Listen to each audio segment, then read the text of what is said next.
जय हिंद दोस्तों, स्वागत है आपका सरोज सिलेक्शन पॉइंट में। तो कैसे हैं आप लोग? आई होप बहुत अच्छे होंगे, बहुत तंदुरुस्त होंगे। तो आज का हमारा टॉपिक आपके आने वाले एग्ज़ाम के लिए बहुत ही हेल्पफुल साबित होने वाला है। आप किसी भी तरह के उत्तर प्रदेश की परीक्षा की तैयारी कर रहे हैं तो ये टॉपिक आपके लिए बहुत ही हेल्पफुल साबित होने वाला है। स्पेशल यूपी जीके हम लेके आए हैं। ये 30 महत्वपूर्ण क्वेश्चन हैं जो हर बार किसी न किसी एग्ज़ाम में रिपीट किए जाते हैं। तो अच्छे से इस वीडियो को शुरू से अंत तक देखिएगा और अपने दोस्तों तक भी शेयर कीजिएगा। चलिए जल्दी से क्वेश्चन नंबर 1 की ओर चलते हैं। क्वेश्चन नंबर 1 क्या कहता है? अकबर का प्रसिद्ध मकबरा सिकंदरा में है। यह स्थान उत्तर प्रदेश के किस जिले में स्थित है? अकबर का प्रसिद्ध मकबरा सिकंदरा में है। कहाँ पर है अकबर का मकबरा? सिकंदरा में। यह स्थान उत्तर प्रदेश के किस जिले में है? तो याद रखेंगे किस जिले में है। इसका राइट आंसर होगा आगरा जिले में है। किस जिले में है? आगरा बिल्कुल राइट आंसर होगा। चलिए आगे बढ़ते हैं अगले क्वेश्चन की ओर। तो अगला क्वेश्चन क्या कहता है? उत्तर प्रदेश के किस जिले में न्यूनतम अनुसूचित जनजाति रहती है, यानी कि एसटी रहती है? न्यूनतम सबसे कम किस जिले में अनुसूचित जनजाति रहती है? तो वो जिला कौन सा है जहाँ पर सबसे कम रहती है? तो इसका राइट आंसर होगा बागपत। क्या होगा? ऑप्शन डी बागपत होगा। यही आपसे क्वेश्चन कर लेता कि उत्तर प्रदेश के किस जिले में सबसे ज़्यादा अनुसूचित जाति, सबसे ज़्यादा अगर पूछेगा तो आपका सोनभद्र हो जाएगा। सबसे ज़्यादा सोनभद्र में अनुसूचित जाति मिलती है और सबसे कम ये आपके बागपत में मिलती है। चलिए आगे बढ़ते हैं अगले क्वेश्चन की ओर। तो अगला क्वेश्चन क्या कहता है? उत्तर प्रदेश में न्यूनतम जनसंख्या वाली जनजाति कौन सी है, यानी कि सबसे कम जनसंख्या वाली जनजाति कौन सी है? एसटी कौन सी है उत्तर प्रदेश में? तो वो कौन सी है? इसका राइट आंसर क्या होगा? वन रावत। ऑप्शन सी वन रावत। यही आपसे पूछ लेता सबसे ज़्यादा जनजात जिसकी जनसंख्या है वो कौन है? तो सबसे ज़्यादा जनसंख्या किसकी है? वो थारू की है। सबसे ज़्यादा जनसंख्या किसकी है? थारू की है। और सबसे कम वन रावत है। याद रखेंगे। चलिए आगे बढ़ते हैं अगले क्वेश्चन की ओर। अगला क्वेश्चन कहता है संगम नगरी, कुंभ नगरी, तीर्थराज उत्तर प्रदेश के किस नगर के उपनाम हैं? संगम नगरी, कुंभ नगरी, तीर्थराज उत्तर प्रदेश के किस नगर के उपनाम हैं? तो ये हैं दोस्तों ऑप्शन बी प्रयागराज, जो पूर्व में इलाहाबाद था। प्रयागराज को संगम नगरी, कुंभ नगरी, तीर्थराज नगरी भी कहते हैं और कई बार त्रिवेणी भी कहा जाता है। त्रिवेणी नगरी भी कहा जाता है। किस लिए? क्योंकि यहाँ पर गंगा, यमुना और सरस्वती इन तीनों पवित्र नदियों का संगम होता है यहाँ पर, इसीलिए इसे संगम नगरी, कुंभ नगरी, तीर्थराज नगरी या त्रिवेणी नगरी भी कहा जाता है। याद रखेंगे। चलिए आगे बढ़ते हैं। अगला क्वेश्चन क्या कहता है? गुप्तकालीन दशावर मंदिर कहाँ पर प्राप्त हुआ था? गुप्तकालीन दशावर मंदिर कहाँ पर प्राप्त हुआ था? तो याद रखेंगे कहाँ पर है ये देवगढ़ में है। गुप्तकालीन दशावर मंदिर कहाँ पर है? उत्तर प्रदेश में देवगढ़ में है। तो देवगढ़ किस जिले में है? तो ये है ललितपुर में। याद रखेंगे कहाँ पर है? ललितपुर में। चलिए अगले क्वेश्चन की ओर चलेंगे। तो अगला क्वेश्चन क्या कहता है? उत्तर प्रदेश की किस जनजाति द्वारा माघ, खिचड़ी, गुड़िया, बजहर, होली त्यौहार मनाए जाते हैं? तो कौन सी जनजाति है वो? इसका राइट आंसर क्या होगा? याद रखेंगे कौन सी जनजाति द्वारा मनाया जाता है? तो थारू जनजाति द्वारा मनाया जाता है। ऑप्शन बी थारू जनजाति द्वारा उत्तर प्रदेश में माघ, खिचड़ी, गुड़िया, बजहर, होली त्यौहार मनाए जाते हैं। चलिए आगे बढ़ते हैं अगले क्वेश्चन की ओर। तो अगला क्वेश्चन क्या कहता है? प्राचीन काल में मथुरा किस महाजनपद की राजधानी था? प्राचीन काल में मथुरा किस महाजनपद की राजधानी था? तो इसका राइट आंसर क्या होगा? तो याद रखेंगे ऑप्शन है सूरसेन महाजनपद। ठीक है, याद रखेंगे प्राचीन काल में मथुरा किस महाजनपद की राजधानी था? तो सूरसेन महाजनपद की राजधानी था। मोस्ट इंपॉर्टेंट है, कई बार उत्तर प्रदेश की सभी तरह की परीक्षाओं में पूछा गया है। आप अगर उत्तर प्रदेश की किसी भी तरह की परीक्षा की तैयारी कर रहे हो, वो चाहे यूपी पीसीएस हो, यूपी पीएससी हो, यूपी ट्रिपल एससी हो या यूपी पुलिस कांस्टेबल हो, यूपी एसआई हो, किसी भी तरह की उत्तर प्रदेश की परीक्षाओं की तैयारी कर रहे हैं तो ये सारा क्वेश्चन आपके लिए बहुत ही हेल्पफुल साबित होने वाले हैं। चलिए आगे बढ़ते हैं अगले क्वेश्चन की ओर। तो अगला क्वेश्चन क्या कहता है? महात्मा बुद्ध को महापरिनिर्वाण किस स्थान पर हुआ था? महापरिनिर्वाण का मतलब क्या होता है? बौद्ध धर्म में जो अपना शरीर त्याग देते हैं, यानी कि जिनकी मृत्यु हो जाती है, उसे महापरिनिर्वाण कहा जाता है। तो महात्मा बुद्ध को महापरिनिर्वाण किस स्थान पर, यानी कि उनकी मृत्यु किस स्थान पर हुई थी? तो कुशीनारा में हुई थी। उस समय का कुशीनारा इस टाइम का क्या है? उत्तर प्रदेश का कुशीनगर जनपद बन चुका है। याद रखेंगे। बात की जाए अन्य ऑप्शंस की, तो लुम्बिनी में क्या हुआ था, उनका जन्म हुआ था, महात्मा बुद्ध का जन्म हुआ था। कब हुआ था, 563 ईसा पूर्व में हुआ था। बात की जब बोध गया में, तो बोध गया में क्या हुआ था, उनको ज्ञान की प्राप्ति हुई थी। बोध गया में किस वृक्ष के नीचे हुआ था, तो पीपल के वृक्ष के नीचे इनको ज्ञान की, महात्मा बुद्ध को प्राप्ति हुई थी। ज्ञान प्राप्ति के बाद जब इन्होंने प्रथम उपदेश दिया, तो कहाँ पर दिया, प्रथम उपदेश याद रखेंगे, सारनाथ में अपना प्रथम उपदेश दिया। तो यहाँ पे महात्मा बुद्ध से संबंधित 4 क्वेश्चन आपके बनते हैं। चारों के मैंने जो है ऑप्शन यहाँ पे आपको बता दिए, चारों ऑप्शन के मैंने यहाँ पर आंसर बता दिया आपको। इसको भी अच्छे से नोट करेंगे आप लोग। चलिए आगे कहता है, उत्तर प्रदेश में सर्वाधिक जनजाति कौन सी निवास करती है, तो सर्वाधिक जनजाति कौन सी पाई जाती है, तो थारू जनजाति पाई जाती है। उत्तर प्रदेश में थारू जनजाति सबसे ज़्यादा पाई जाती है और सबसे कम मैंने आपको बताया था इससे पहले क्वेश्चन में, कौन सी है, वन रावत। ठीक है, सबसे कम वन रावत, सबसे ज़्यादा थारू जनजाति। अगला क्वेश्चन क्या कहता है, उत्तर प्रदेश में मेजा ताप विद्युत परियोजना किस जिले में है, मेजा ताप विद्युत परियोजना किस जिले में है, तो याद रखेंगे प्रयागराज में है। कहाँ पर है, मेजा ताप विद्युत परियोजना प्रयागराज में है। चलिए आगे बढ़ते हैं अगले क्वेश्चन की ओर। तो अगला क्वेश्चन क्या कहता है, नेपाल, उत्तर प्रदेश, बिहार की सम्मिलित परियोजना कौन सी है, यानी कि संयुक्त परियोजना कौन सी है, तो याद रखेंगे इसका राइट आंसर होगा गंडक परियोजना। कौन सी है, गंडक परियोजना है। नेपाल, उत्तर प्रदेश व बिहार की सम्मिलित और संयुक्त परियोजना है, वो कौन सी है, गंडक परियोजना, याद रखेंगे। ठीक है, इसकी शुरुआत कब की गई थी, 1961 में शुरू किया गया था ये परियोजना, याद रखेंगे। चलिए आगे बढ़ते हैं अगले क्वेश्चन की ओर। अगला क्वेश्चन कहता है, उत्तर प्रदेश में किस घाटी से मातृ देवी की प्रतिमा मिली थी, उत्तर प्रदेश में किस घाटी से मातृ देवी की प्रतिमा मिली थी, तो वो कौन सी घाटी थी, याद रखेंगे चकिया घाटी थी। कौन सी घाटी थी, चकिया घाटी। चकिया घाटी अगर है कहाँ पर, तो याद रखेंगे उत्तर प्रदेश का चंदौली जिला है। कौन सा, चंदौली जिला उत्तर प्रदेश का, वहाँ पर चकिया घाटी है जहाँ पर मातृ देवी की प्रतिमा मिली थी, याद रखेंगे अच्छे से। चलिए आगे बढ़ते हैं। अगला क्वेश्चन क्या कहता है, राज्य में कहाँ पर नरोरा परमाणु संयंत्र अवस्थित है, राज्य में कहाँ पर नरोरा परमाणु षड्यंत्र अवस्थित है, तो इसका राइट आंसर क्या होगा, याद रखेंगे बुलंदशहर। कहाँ पर है, बुलंदशहर में है नरोरा परमाणु। कहाँ पर है, बुलंदशहर, बिल्कुल राइट आंसर होगा, याद रखेंगे। चलिए आगे बढ़ते हैं अगले क्वेश्चन की ओर। अगला क्वेश्चन आपसे क्या कहता है, बेतवा नदी पर निर्मित राजघाट परियोजना मोस्ट इंपोर्टेंट है, कई बार परीक्षाओं में पूछा गया है।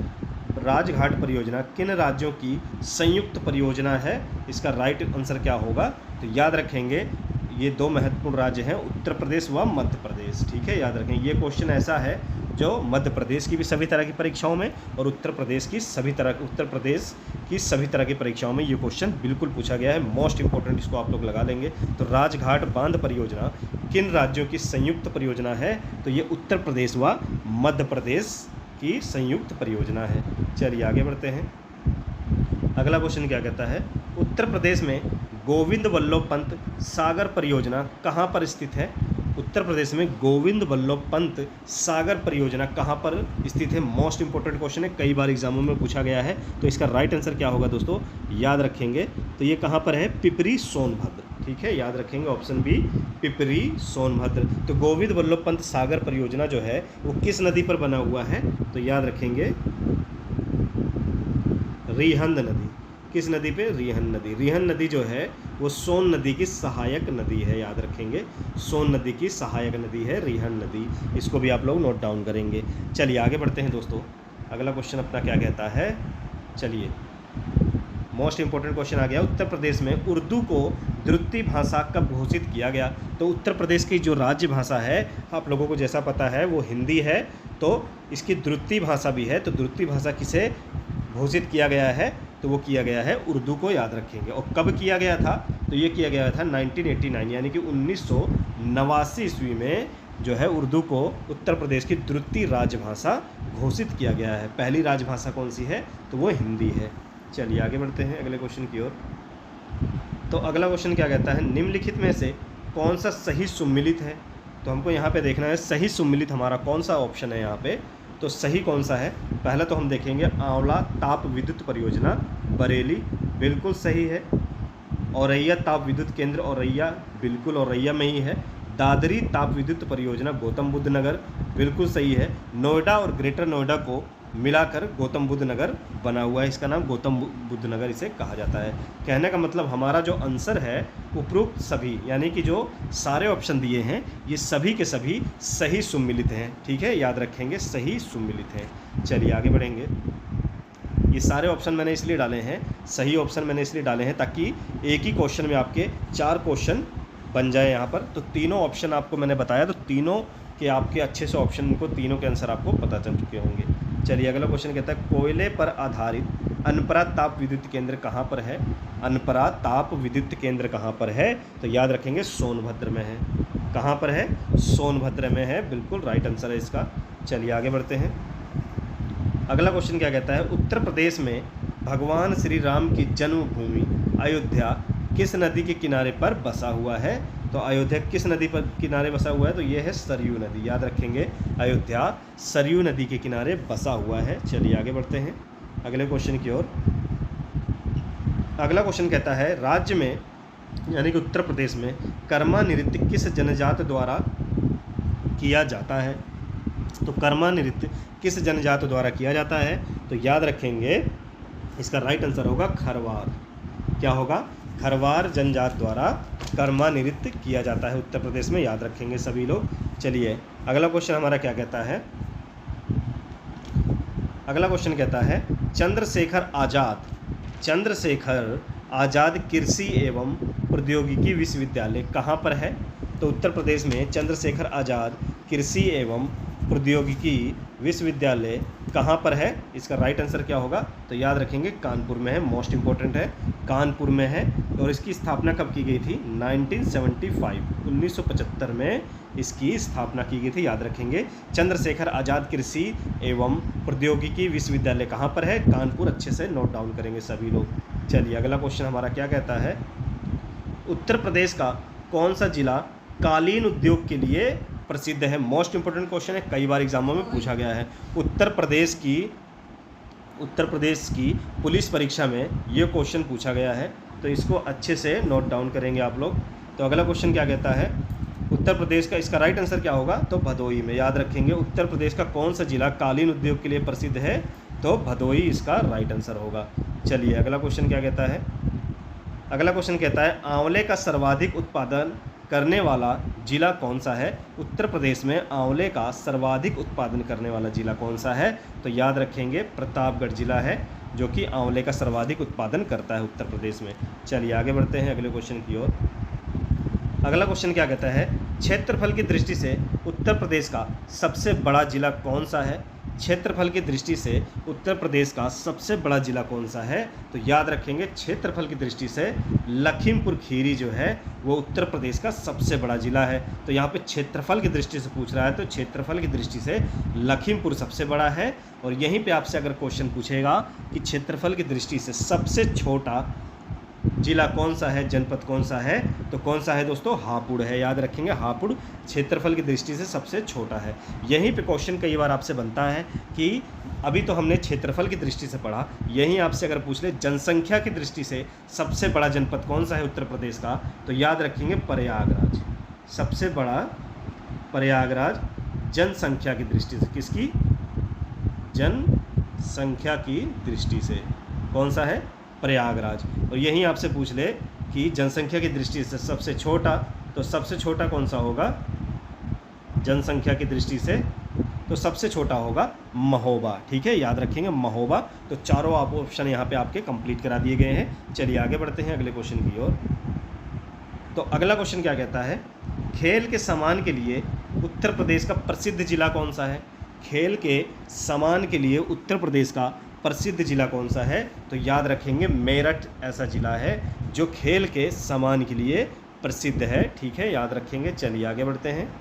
अगला क्वेश्चन क्या कहता है भारतीय चारागाह एवं चारा अनुसंधान संस्थान कहाँ पर है? मोस्ट इंपोर्टेंट क्वेश्चन है। चारागाह एवं चारा अनुसंधान संस्थान कहाँ पर है? तो इसका राइट आंसर क्या होगा? तो इसका राइट आंसर होगा ऑप्शन डी, झांसी। याद रखेंगे, भारतीय चारागाह एवं चारा अनुसंधान संस्थान कहाँ पर स्थित है? तो ये झांसी में है, याद रखेंगे। चलिए आगे बढ़ते हैं अगले क्वेश्चन के ऊपर। तो अगला क्वेश्चन क्या कहता है? भारतीय दलहन अनुसंधान संस्थान कहाँ पर स्थित है? तो भारतीय दलहन अनुसंधान संस्थान कहाँ पर स्थित है? तो याद रखेंगे दोस्तों, इसका राइट आंसर क्या होगा? इसका राइट आंसर होगा कानपुर में। ठीक है, दलहन अनुसंधान संस्थान उत्तर प्रदेश में कहाँ पर है? तो कानपुर में है। भारतीय दलहन अनुसंधान संस्थान कहाँ पर है? कानपुर में है। याद रखेंगे, मोस्ट इंपॉर्टेंट सारे क्वेश्चन हैं, कई बार एग्जामों में रिपीट किए जा रहे हैं ये क्वेश्चन, तो अच्छे से पढ़ेंगे दोस्तों सारे क्वेश्चनों को, कोई भी क्वेश्चन आप नहीं छोड़ेंगे। चलिए अगला क्वेश्चन कहता है भारतीय पशु चिकित्सा अनुसंधान संस्थान कहाँ पर स्थित है? भारतीय पशु चिकित्सा अनुसंधान संस्थान कहाँ पर स्थित है? तो इसका राइट आंसर क्या होगा? याद रखेंगे, मोस्ट इंपॉर्टेंट क्वेश्चन, इसका राइट आंसर है इज्जतनगर। क्या होगा? भारतीय पशु चिकित्सा अनुसंधान संस्थान कहाँ पर है? इज्जतनगर। इज्जतनगर की बात की जाए तो किस जनपद में है ये? तो बरेली में है। कहाँ पर है? बरेली में इज्जतनगर जगह का नाम है, जहाँ पर भारतीय पशु चिकित्सा अनुसंधान संस्थान स्थित है। चलिए आगे बढ़ते हैं अगले क्वेश्चन की ओर। तो अगला क्वेश्चन क्या कहता है? भारतीय विश्व विज्ञान अनुसंधान संस्थान कहाँ पर है? तो भारतीय विश्व विज्ञान अनुसंधान संस्थान कहाँ पर है? इसका राइट आंसर क्या होगा? तो याद रखेंगे, भारतीय विश्व विज्ञान संस्थान कहाँ पर है? तो यह है दोस्तों लखनऊ में है। क्या होगा? लखनऊ में। भारतीय विश्व विज्ञान अनुसंधान संस्थान कहाँ पर है? तो यह है लखनऊ, याद रखेंगे सभी लोग। चलिए आगे बढ़ते हैं अगले क्वेश्चन की ओर। तो अगला क्वेश्चन हमारा क्या कहता है? अगला यानी कि आखिरी क्वेश्चन है हमारा, उत्तर प्रदेश में स्थित भारत कला भवन कहाँ पर स्थित है? वेरी वेरी इंपॉर्टेंट, आप इस पे लगाएंगे, बहुत ही इंपॉर्टेंट क्वेश्चन है, कई बार उत्तर प्रदेश की परीक्षाओं में ये पूछा गया है। तो उत्तर प्रदेश में स्थित भारत कला भवन कहाँ पर है? तो याद रखेंगे, पहले ये है वाराणसी में है। कहाँ पर है? वाराणसी में है। बात की जाए भारत कला भवन की स्थापना की, तो दोस्तों इसकी स्थापना कब हुई थी? तो याद रखेंगे 1920 में इसकी स्थापना हुई थी। और ये है कहाँ पर? वाराणसी में BHU में है, बनारस हिंदू विश्वविद्यालय में। ये एक संग्रहालय है दोस्तों, चित्रकला का यानी कि चित्रशाला है, एक संग्रहालय है जहाँ पर भारत कला भवन स्थित है। ठीक है, याद रखेंगे कहाँ पर है ये? वाराणसी में है। इसकी स्थापना कब हुई? 1920 में हुई। बात की जाए एक एक्स्ट्रा फैक्ट की, जिससे रिलेटेड कई बार एग्जाम में क्वेश्चन पूछा गया है, तो BHU की जो स्थापना हुई थी ये कब हुई थी? आपसे अगर क्वेश्चन पूछ ले तो 1916 में BHU की स्थापना हुई थी। कई बार क्वेश्चन पूछा है कि BHU की स्थापना मदन मोहन मालवीय ने किसके सहयोग से किया था? तो मदन मोहन मालवीय ने एनी बेसेंट, याद रखेंगे, एनी बेसेंट के सहयोग से BHU की स्थापना की थी। याद रखेंगे, बनारस हिंदू विश्वविद्यालय की स्थापना की थी। कई बार ये क्वेश्चन पूछा है, तो अच्छे से इसको एक्स्ट्रा फैक्ट को भी आप लोग नोट डाउन करेंगे कि बनारस हिंदू विश्वविद्यालय की स्थापना किसने की? मदन मोहन मालवीय ने एनी बेसेंट के सहयोग से की। किस वर्ष की? 1916 में की। ठीक है, याद रखेंगे इसको। लेकिन हमारा क्वेश्चन क्या कह रहा है? भारत कला भवन पूछा है, तो कहाँ पर है? वाराणसी में है, जिसकी स्थापना 1920 में हुई थी दोस्तों। तो ये थे दोस्तों स्पेशल UPG के टॉप 30 क्वेश्चन, जो हर बार किसी न किसी एग्जाम में रिपीट किए जा रहे हैं। अच्छे से इन क्वेश्चनों को पढ़ेंगे, संभवतः आगामी एग्जाम में आपको इनसे क्वेश्चन देखने को मिले। तो ये थे दोस्तों आपके मोस्ट इंपॉर्टेंट क्वेश्चन। फिर मिलेंगे नेक्स्ट वीडियो में एक अच्छे और इंपॉर्टेंट टॉपिक के साथ। नए हैं तो प्लीज़ सब्सक्राइब करें, अपने दोस्तों तक भी शेयर करें। तब तक जय हिंद।